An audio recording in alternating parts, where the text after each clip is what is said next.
Luto po tayo ng soup at ito po ay ang ating gagamitin ay ang ating pong bituka ng baboy. Ito po ay aking nang nalabo ng kaunting oras pero ilalabon pa rin po natin ito ng mga 1 oras at kalahati para po malambot na malambot.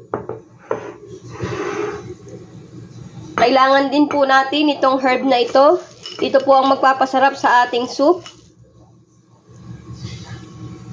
Ngayong hapon ay magluluto po tayo ng soup. Itong soup na ito po ay ang bituka ng baboy. Ito po ay akin nang nalabon kanina kasi matagal po itong ilabon. Pero lulutuin pa rin po natin ito ng mga 1 oras at kalahati para labon na labon. Kakailanganin po natin ng mga herb. Ito po yun. Ito po ang magpapasarap sa ating soup. Lalagyan din po natin ito. Ito po is matamis po ito. Pero sa huli po natin ito ilalagay. Kailangan din po natin ng rice wine. Kaunti lang po ang ating gagamitin.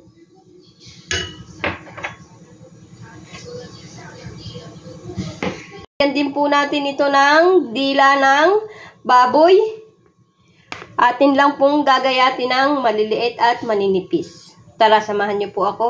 Nagpainit na po ako ng tubig kanina. Ngayon naman po ay lalagyan po natin ng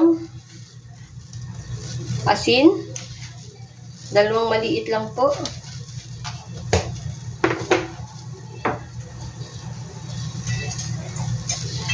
Ilalagay na po natin ang ating bituka ng baboy.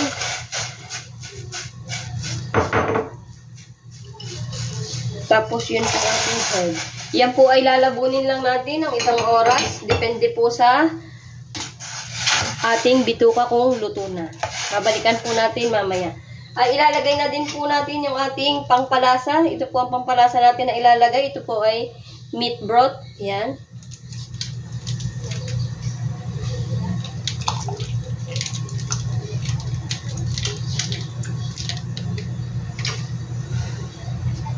Takpan po muna natin at hintayin po natin kumulo. Kapag po kumukulo na, ilalagay na po natin ang ating rice wine. Ang rice wine po ay inilalagay ay kapag kumukulo na. Para po hindi mapahit.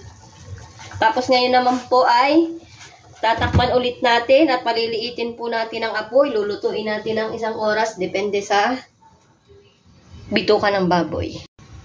I-check po natin pagkalipas ng 1 oras.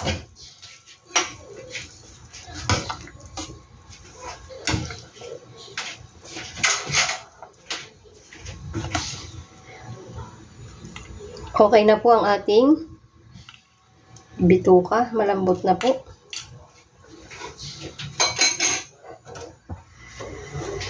Ilagay na po natin ito.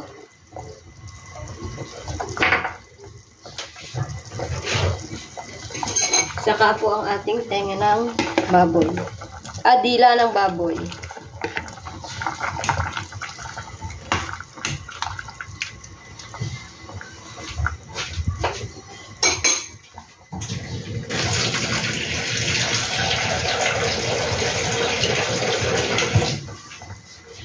Dagdagan po natin ng konting tubig para may sabaw-sabaw naman. Papakuluin lang po natin ng 20 minutes at luto na po.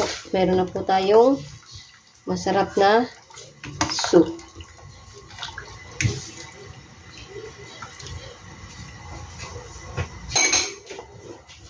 Makalipas po ang 20 minutes, ayan na po ang ating niluluto na soup. Luto na po yan. Meron na po tayong masarap na bituka ng baboy soup.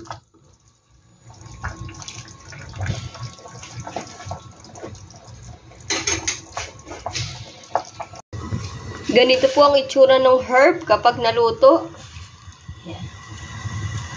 Ganyan po itsura niya. Pag po nitikman nyo siya ay para din siyang mais.